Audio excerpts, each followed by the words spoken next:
I was very lucky growing up because I never felt different or out of line for being who I am. I have very, I say amazing parents, but it's what should be normal. That I was accepted for everything I am, and even growing up, it was husband or wife, boyfriend or girlfriend. You know what I mean? It was never like that, so I never felt out of place. However, I never really met anyone very, very similar to me, apart from my twin brother, but that doesn't count. So when I stepped on this Mac counter, I remember the men that were on this counter. I was like, I've never met people like you. Full makeup, fur, dripping in like fake diamonds, but like they look heels. And they were allowed to be these people in a very public space, a very busy public space, and this boy's wearing a fake fur jacket with the highest heels I've ever seen in my life, and he has a full face of makeup, and people are trusting his expertise, and people are going to him for advice. It was very much like, actually, people who are different have the power here.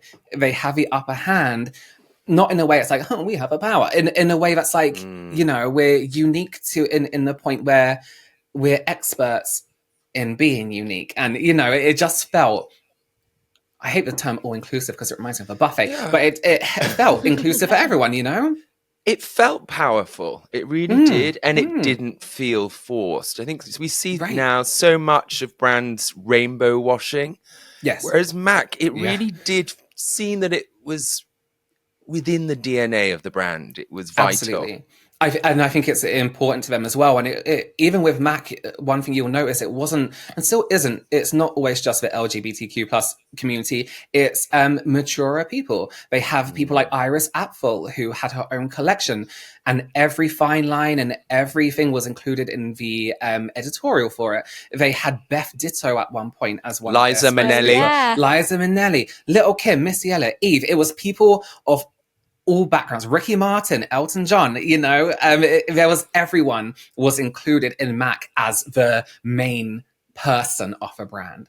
So it always felt inclusive, and walking onto counter with full eye makeup didn't feel weird. When you stepped outside, it felt slightly strange, but when you're on counter, it didn't, And that's a magical thing that I think really fed into the brand. Like, my introduction to Mac was the ultimate creativity of makeup, whereas you'd go to these other places, it'd be like, enhance your beauty, let's do this, let's be very conservative. And then you go, and like, which is now more contemporary when we think of makeup and how it's explored. Absolutely. But like the fact that you have this culture of self-expression and people able to be themselves, be creative, translated into the brand, and like that was so valuable for them because it was honest, it was beautiful, creative, bold, inspiring, interesting, dynamic, like all those things that people 100%. Who are expressing themselves are.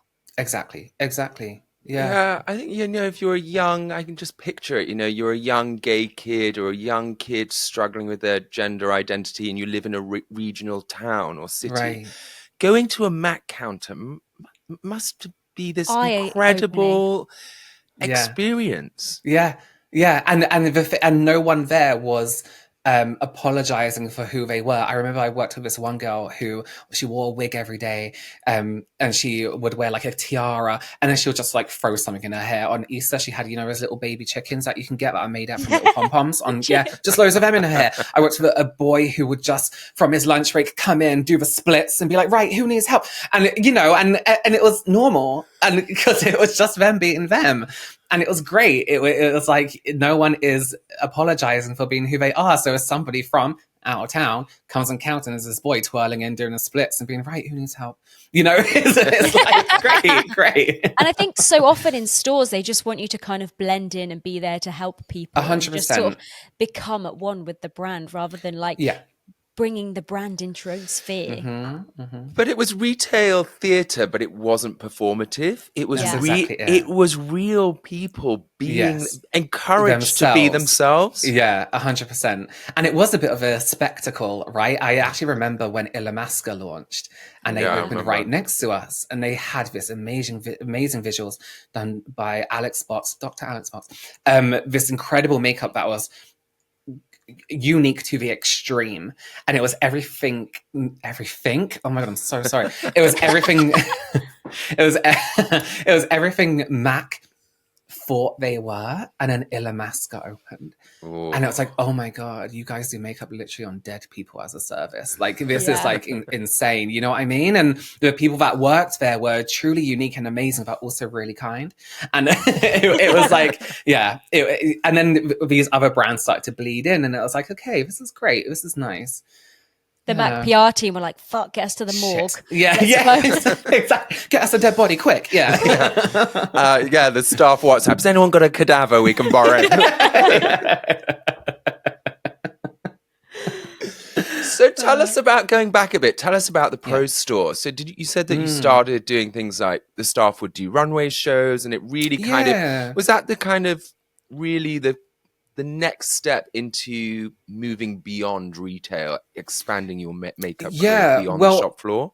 That was my struggle time, I call it. I mean, I'm very grateful I got to work in that store, but I think a few of us, including me, got to this point where it's like we could be and should be doing more, whether that was through arrogance or whether it was genuine. I mean, we had makeup, because it was a pro store, it's in place people could use their pro card, so professionals could come in and stock up their kits, right? Or we had artist relations, a guy who worked in store specifically for them. Celebrities would come in and get all their free stuff. So that was the store to be if you were a professional. And I remember this one time when I truly just thought, why am I bothering to try and be this makeup artist out of retail? I had somebody come in and they were like, I'm doing a cover of GQ or something, a big magazine. I was like, oh, incredible. And they were like, yeah, but I have no, it wouldn't have been, is GQ a men's magazine? Yes. Yeah, so it wasn't GQ because they were doing lipstick. They're like, I don't have a lipstick in my kit. And I was like, oh, interesting. And the Mac Pro Store sold this product called Lip Mix, where it was basically your primary colors, black and white, and different finishes, and you can mix them together to make your own lipstick, basically. They were kind of the only place doing that at that time, really, apart from like other professional places. Mac was like known for that kind of artistry, having like a palette, and then you had to have the skill to actually and put it all together. And I was like, okay, so why don't you just do this? And why don't you get your primary colors in the lip mix and then grab black and white? They go to me, oh, what's a primary color? Wow. I was like, you know what? You're doing the cover of this magazine. And here I am trying to sell you lip mix, and you don't know what a primary color is or how you're going to make a color. I'd have been like, are you even a makeup artist? Isn't that basic? Education has failed people in this country. What? That isn't even makeup education. That is your in-school playing with paints education. Right, exactly. So that point, there was just occasions like that where I'd be like, I really can't do this anymore. And alongside that, I was freelancing. Plus, I had 2 evening jobs, which I would go to as well, that weren't one was makeup related, the other one wasn't. So I'll be getting in sometimes at 3 a.m. and then going back to work in the Mac store because I was living in London at this point and then having to pay my rent and all this stuff. And freelancing back in those days, it was for the experience, for my portfolio. You very rarely got paid. Weddings and stuff, of course. But it was a really difficult time, and that actually made me give up on makeup. So I stopped and I went to work in Disney World in Florida. Wow. Gosh. Yeah. I've met a couple people who've done this. Were you a character? No, so it's the cultural representative program. So in Epcot, they have like the World Showcase. So there's different countries and they get people from that country to go and work in that country. So it's genuine. So it's a year's program and then you're done and you go home. So no, Tim, I wasn't a character. It was a very serious job role. It was a very serious retail role. Yeah, it's very serious. I had to pretend to be English. But I just I needed this out of the makeup industry. I was like, I can't do it anymore. I hated getting up so early to do weddings. I hated getting up early to do an editorial because the sun had to be at a certain shape, all this stuff. And I was just like, and then I'm going to go into retail now. It was a lot. I wonder whether, was there an element, Jasmine and I speak about this a lot, having your career grounded in retail and then trying to move beyond, was there an element of imposter syndrome? Like, can I do this? Can I move beyond? Yeah, every time. Every time I was on a shoot, I would be like, oh shit, why did I agree to do this? And although it always went really, really well, I just never, I always felt like, okay, maybe I don't feel comfortable in this industry. And as much sometimes you see like the fashion industry portrayed on TV as this horribly bitchy place, it is, but you're also a bitch too. You know what I mean? It's not like you're the new intern who's kooky. Like everyone's an asshole to each other unless you know each other and you're good friends. And it's exhausting sometimes. Unless you're someone, but then again, it needs that strictness, and it needs that if you've ever done Fashion Week and you've worked with a key artist, for the next few months, they're like the worst person you've ever met. Few weeks, they're the worst person you've ever met in your life. You know what I mean? So it's very much disciplined, I guess, in a way that's like, I don't want to do this anymore. I want to be higher up enough so I can be the one doing the discipline, you know? Yeah. But then also you don't want to be an asshole. So it's like, you're like, I won't be like them, but really it breaks you down to the point. And then you realize you kind of have to be because no one's listening. Yeah.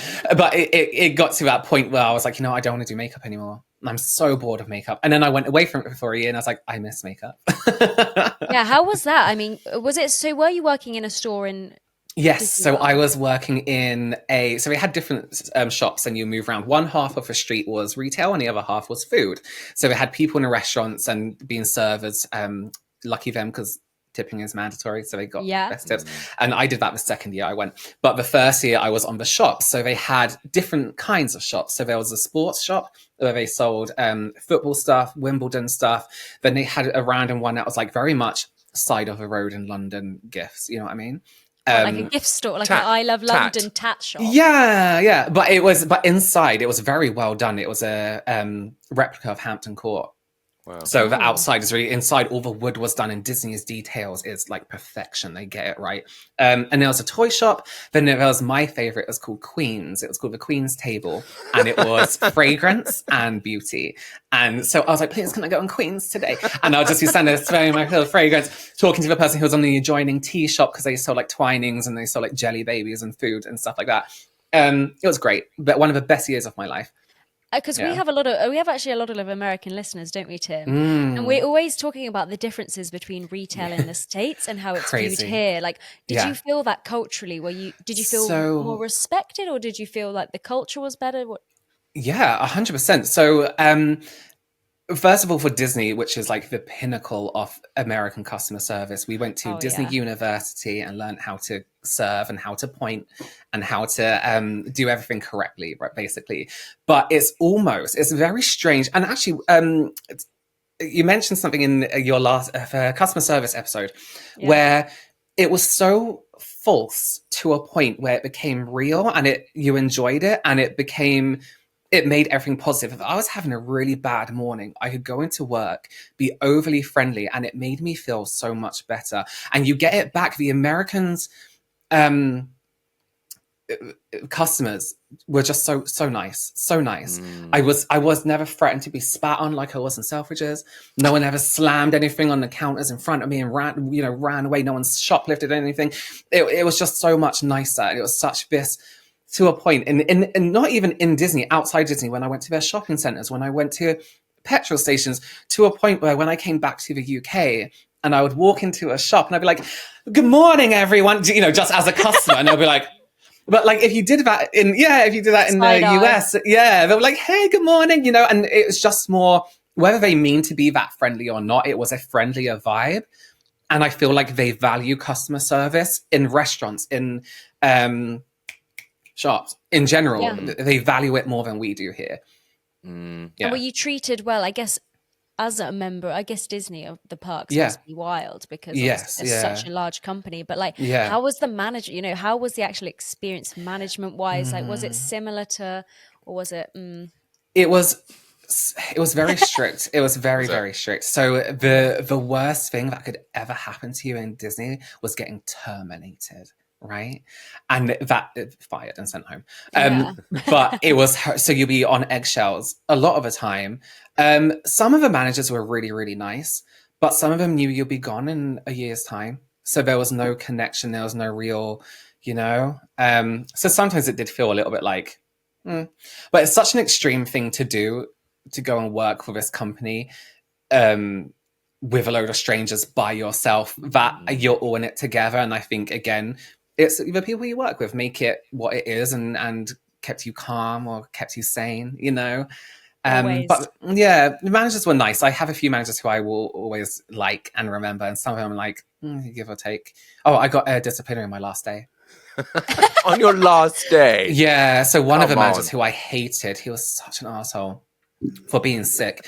But I was really sick. He gave me a disciplinary on the last day, and then straight after that, a manager I really liked was like, here's your leaving certificate, and she made a little speech and all this. I was like, that outweighs it. That's great. Yeah. Yeah, just you looked at him and was like, ha ha. I once worked somewhere, retail gig, and I called in sick on my last day. Fuck it. I got WhatsApps, like picture messages of cupcakes they'd bought, and then one of the supervisors messaged me saying, "You owe me £46 for a candle that the whole store bought for you." Oh, I just didn't respond. Yeah, I was like, okay. Oh my God. Oh no, well, they can eat the cupcakes. I was like, eat the cupcakes and enjoy the candle. Yeah, burn it in the staff room. Yeah, burn it and think of me. Yeah. Oh God. Oh, that would have made me feel a little bit guilty, but also, who cares? Yeah, I did feel terrible at the time. It's taken me 10 years to get over the shame. Yeah. So, how have you harnessed all of that retail experience to become the Robert Welsh we all know today? What you see in front of you today. Well, yeah, one thing I will always be is humble and realizing I'm in one of the best positions anyone could ever be in. I've worked in retail of all kinds. I've worked as a server in a restaurant, which is one of the hardest jobs ever. I've dealt with the most horrendous people, like people do in retail. I know how lucky I am to be in the position I am in now. And it's something I would have always dreamt of, standing on that till, back in the crying room, doing stock, coming in when I'm sick and my eyes like gunging with conjunctivitis, but I've been called in anyway. You know, it's something I always, well, not always wanted to do, because it also wasn't invented half of my retail life, but I always, you know, would love to work from home. So I'm so happy I can do it. And I realize how lucky I am.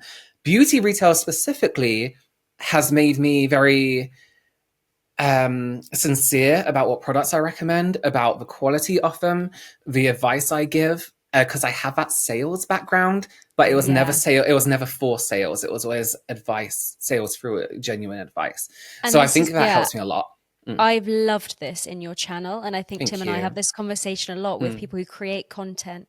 There's so much crap out there of people just trying to sell you any old rubbish just to make money themselves. Yes, and yeah. I really think this is part of why you've done so well, and something like we hope to really channel is this honest and authentic people, because so much of it's fake now. Instagram, all this stuff, like we're consuming all this rubbish, but to have someone really say like, no, this is a terrible product, because that's what's good for the brand as well. Like they need that, otherwise they're all getting gaslit into thinking there's some incredible creations. Absolutely. And some of the I've seen some of your videos and I've seen the product and I think, no, it's not inclusive and it's not good for anyone, and this is just rubbish. This is a thing. I mean, you could do a whole other episode on TikTok retail and thing. It's wild, but I feel like through my experience as well, I could pick up a product and be like, you know what, this works great on me. But through my experience with doing like a million foundation matches a day on all skin types, tones, textures, I can tell it's not going to be good on this kind of person. I can tell this. Whereas I think we have a lot of influencers at the moment who are very much like, it looks great. And they have like incredible skin, and then they're just testing. They've got glowy skin anyway. Glowing, and then you put it on me, and I'll be like, I look like a disco ball. Exactly. And I think as well, I always think, and I'm sure you two will absolutely agree with me on this, everyone should do a little stint in retail, because it will make you a better human. It will teach you how to interact with people on and offline, how to deal with people a little bit more. And I just think if I hadn't worked retail, I don't think I would be where I was now. I don't think I would have the communication skills with people. I know people automatically think influencers are terrible people, but I'm a nice, polite person. You know, I think it's so important, you know, to a point where sometimes you go out with people and they make like a little complaint. I'm like, oh, it's no big deal. It's no big deal. You know, it's, you know, you try and be that person who's like, yeah.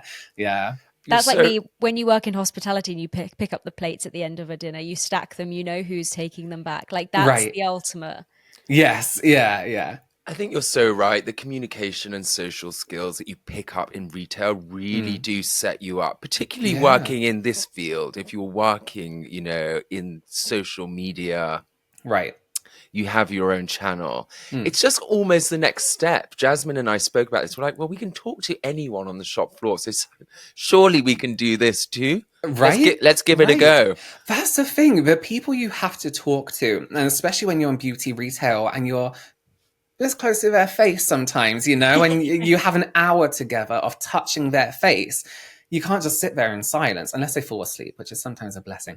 But you can't just sit there in silence and not talk. You have to learn how to talk to a 17-year-old, a 35-year-old, a 60-year-old, about whatever. And I think it just opens you up to a lot more interaction. And like you said, you learn how to talk to all different people.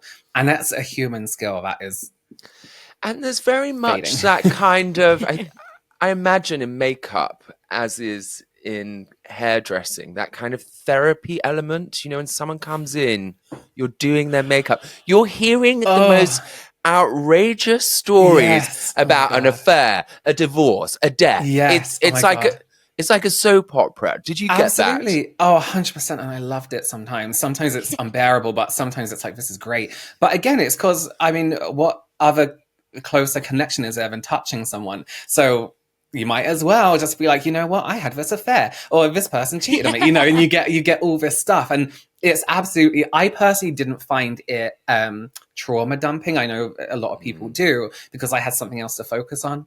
So it's very much like, oh yeah, oh right, oh my god, that's crazy, while you're doing a smoky eye. But it's did you ever accidentally go, wow, that's amazing, they've just told you something like, my husband's cheated on me, and you weren't listening, and you're like, I have, incredible.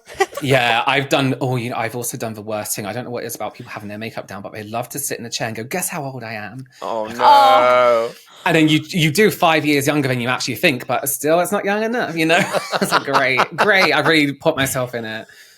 And you're like, oh no, you just have a maturity about you. Yeah. It is those interactions there that are so important for customers, I think. And we're losing that. Almost that, to be able to just chat to someone for 5 minutes that's removed from your life. Right. Can really change somebody's day. It can. Can I just also say, just adding on to a previous episode of yours about the changing the amount of jobs people have to do on the shop floor. I went shopping recently, which is very rare for me. I do a lot of online shopping, and I was on Oxford Street, and I went to, I think it was Bershka, I can't remember. I was just looking for something for a holiday, and I went downstairs to the till, and they weren't tills. They were those self-service Uniqlo H&M ones. And I had to turn to the customer next to me and be like, do you know what to do? And I was like, but I genuinely missed the interaction at the counter. I know that sounds really strange because you don't go shopping to be, interacted with. A lot of people don't for some reason, but it's going to happen. But you don't, that's not the main reason you're going. But there is something nice about having that connection at the end, because it leaves that impression with you about the store. I'm not bothered about going back to Bershka, but if I want anything and I want someone on me, I'll go to Lush because I know they're going to serve me like crazy. You know what I mean? And so it's that thing of like, I think there needs to be more customer service, but the energy from the staff isn't there. Not through any fault of their own. It's through, and again, I think you both touched on this as well. It's through the company not valuing how much, staff are there for pretty much their whole life, for most of their time they're week, and if they're not being treated right by the company, the brand, you're not going to get a good service, and your name as a brand is going to go to shit. The shop floor staff are absolutely integral to the vibe, aren't they? And this is a good fit. I always bring up Disney because I'm such a Disney adult. But when you go somewhere like that, did you have a great time? Yes. All your interactions are with the staff, because they're what make it what it is. If you went to some place, imagine going to like some theme park and you have the customer service of Zara, you're like, oh, everyone hated me and I don't want to. It'd be a horror show. Can you? Yeah, right. It'd be a Halloween special. So it is really. It sounds so cheesy, but the staff make it, and if they're in a shitty fucking mood, because I know I used to be that person accountable. I'm not helping anyone today. you're not going to get a good name for your store. I think or your company. you raise a really important point. What is it now about customers not particularly wanting to be served anymore, but if they go to a restaurant, if they go on a cruise, if they go to Disney, the service all of a sudden becomes integral. And I think it's almost as though retailers have reduced the staffing to such a point where customers just assume they're not going to get it anymore and would rather just go in, get their stuff and leave. Listen, I blame social media for everything. I love it because it's my job, but I blame it for everything. And I think we live in a world where we are so force-fed. It's every product, right? And I'm not just talking like adverts on the TV, because that's all the time. But like, you scroll on TikTok, for example, you come across a paid advert. You scroll down, a content creator is trying to sell you something. You scroll down again, it's another advert. And then there's a few other things, some dogs or something, and then it's another advert. And there's skippable adverts now on TikTok. And it's just this thing of like, no one trusts anyone because everything is a constant sale. So when you go into, I think for a lot of people, they think they're going to go to a shop and receive that force sale. They're going to be forced sold to and leave with stuff they never wanted to have. Like when you're shopping in like Amazon, you're like, oh, maybe I do need a 20 pack of Febreze, when you really don't. You get that like, oh, I accidentally bought all this because you feel like you've been forced sold to. But you're really not. You can ask for help and it's going to be fine.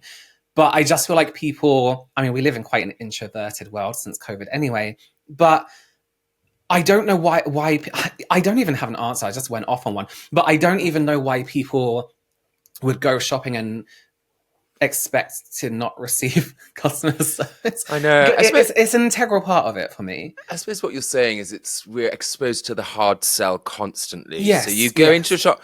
The classic line now is, because I still very much work in retail, I'll just say hello. Right. I'm just looking. Is the first thing that comes out of their mouth. Right. I'm literally just saying hi. Yeah, and like, what's that assumption? It's like, you're going to walk around following, like, do you want to buy this? Do you want to buy this? Like, that's not how it happens. Buy it. Pressure. Yeah, right. It's just, I don't know. That was another thing that happened a lot doing makeup retail. Oh, I want a foundation, but I don't want to look like her. And I'll point at one of your colleagues with loads of makeup on. I was like, I'm not going to do that to you. And she looks great. So yeah, just shut up. But it is that thing of, I don't know. It's very, very a strange world we live in. I don't like going shopping, as I said. I don't know what it is. Maybe it is being out in public. Maybe COVID's given us some kind of social anxiety that is we don't actually realize we have. But I do miss the interaction. And I think if brands had more value in, I don't want to say every brand is going under, but no one's making their targets. No one meets their targets every month. The what you do versus last year is never the same. Yeah. And brands, it's almost like all brands are in panic mode and they're like, make money. Don't care what the staff do, just make money. We'll cut the Christmas party this year. You're not getting your bonus this year. You know what, those free products we used to give you every 3 months, you can choose one, and it is all this stuff. And it's like, it's this thing of, I'm getting less and less valued. I don't value my job. I don't value the brand I work for. Actually, I'm kind of embarrassed to be working for this brand now. Like, why am I here? It's a vicious circle, isn't it? Because all those little things, the little perks, the Christmas party that would boost morale on the shop floor and improve customer service, they've just all disappeared. But even from like customers now, I it's interesting talking to you about this because I think with makeup we're so exposed to people different opinions online, and like I know who I go to for my like influencing on the makeup, whether it's for special skin conditions, XYZ. So sometimes when you're as the customer, you go in with all this knowledge that then you're not even valuing the knowledge of the retail workers because you've already gone, well, I've done all my research. My favorite skinfluencer on Instagram or whatever has told me said this instead of just use some apple cider vinegar. Yeah, exactly. And it's like, this is the one product, their holy grail. And then you go in and you almost think you work there. I mean, I've been looking for an SPF for a few weeks. I feel like I've like researched the hell out of that. I'm going to go in and be like, well, I know the ingredient in this. Exactly. Rather than just go in and trust. That's very much a thing. People, especially in beauty retail, know so much more than they did even 5-6 years ago, right? So they do know a lot more, but they're also more willing to experiment. Like, so what if you buy a foundation online and it's one shade too dark? No one cares anymore. Like, you know, they'll buy a full palette and they'll never use it again because they're going to buy a different one next week. Like, gone are the days of, oh, my full makeup bag is only MAC and I have 5 products in there, and I'll buy this lip gloss over and over and over again. A new brand is launching every few months. A new collection is launching every few months. A product goes viral every day. And it's like, people are willing to experiment, which is great. But also, don't buy crap that doesn't suit you. It's a waste of money and you're not going to use it. It is. And it's this problem we've spoken about, is this ultimate consumption.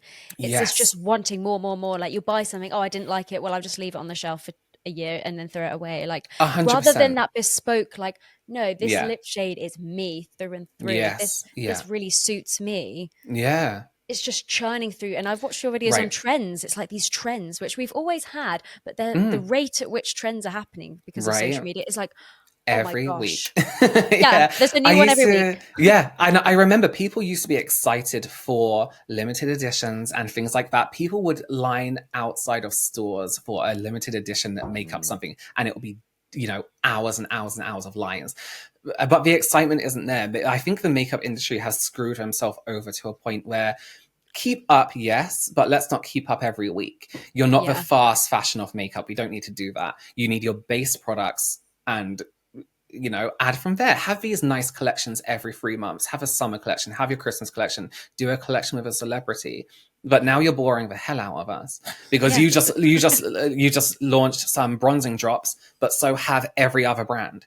You know what I mean? Like, how many bronzing drops did we get this year? And there's only 2 brands that actually make them really nice.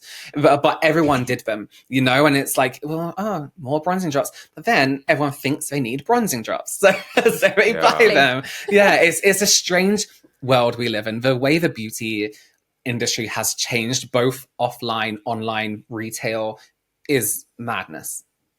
Still making billions, though, which is great. And you can see that you can see this with all these blooming celebrity every other day releases. You're like, not only is it these brands that have like curated their whole trajectory about beauty, it's just anyone now can be like, I've gone to it, I've had it all done, it's all made in Italy, and now we've got this makeup line. It's wild the amount of independent brands that are, granted, a lot of them are much better than luxury brands. Incredible. Is crazy, but then you get the people that make it in their kitchen. You know what I mean? So you just, you know, you need to be careful. That always cracks me up. Yeah, it's like, it's a lip gloss, a clear lip gloss tube with a sticker on it. I was like, and I've just melted down some shea butter and added some red food coloring. So where's your makeup line, Robert? What's next for Robert Welsh? That the thought of that gives me diarrhea. I cannot imagine the stress. And are you looking for any sales assistants? Because Jasmine and I, we're looking for a new retail role. We'll do nothing all day and it'll be great, but everyone will get a bonus. The thought of having your own makeup brand stresses me out. I have friends who have their own brands and I'm like, you keep working hard for you. Happy to collaborate with them. Happy for them to do all the hard work. But for me, nothing stresses me out more than the thought of trying to launch my own brand. I thought you were going to say nothing stresses me out more than the thought of employing you two. You'll be talking about me on a podcast a few weeks later, you know. Well, manager, you should meet him. Stealing money from the Robert, it's been such a pleasure to have you on the shop floor. It's been wonderful. Thank you so much. Thank you. I've loved every second of it. Honestly, me too. Just, we've wanted to do a beauty episode so long, haven't we, Tim? Yeah, I can't wait to put this one out. Me telling everyone I'll get diarrhea. That'll be the title. Diarrhea. Beauty counter gave me really diarrhea. Good. And I just want to say as well about your podcast, it's so nice to listen to something and realize that a whole chunk of your life that you probably saw as one of the most stressful times working in retail, other people relate to, and other people had the same experience. And it wasn't just you, you know, and everyone had the same thing. It's so nice to listen back and to hear people's experiences and be like, you know what, we were all in the same boat. and you got some really great experiences from it. As much as it was a big part that you just thought you were trailing along in retail, it's a hard job, it's a difficult job, and it's something that pays off in the long run. You really did give some really amazing insight. It was so nice to listen to you talk. Thank you. I talk for ages and ages. I've done other podcasts where it's like, we've been here for 2 hours and I just won't shut up. So I hope something can come out of it. No, it's brilliant. I just am so glad we've done this, because me too. Me and Tim are so into it. We're just like, it's always someone in retail. It's always kind of your dream to work on a beauty counter at some point, just because you're just like, wow, it's so cool. Yeah, it looks so fun. And it's like, it's really not. Yeah, they're just struggling. Just because their music's loud doesn't mean they're having a good time. That's to hide the crying sound. Yeah, the scream crying in the back. Robert, lots of love. Thank you so much. Keep in touch. Guys. Yes, absolutely.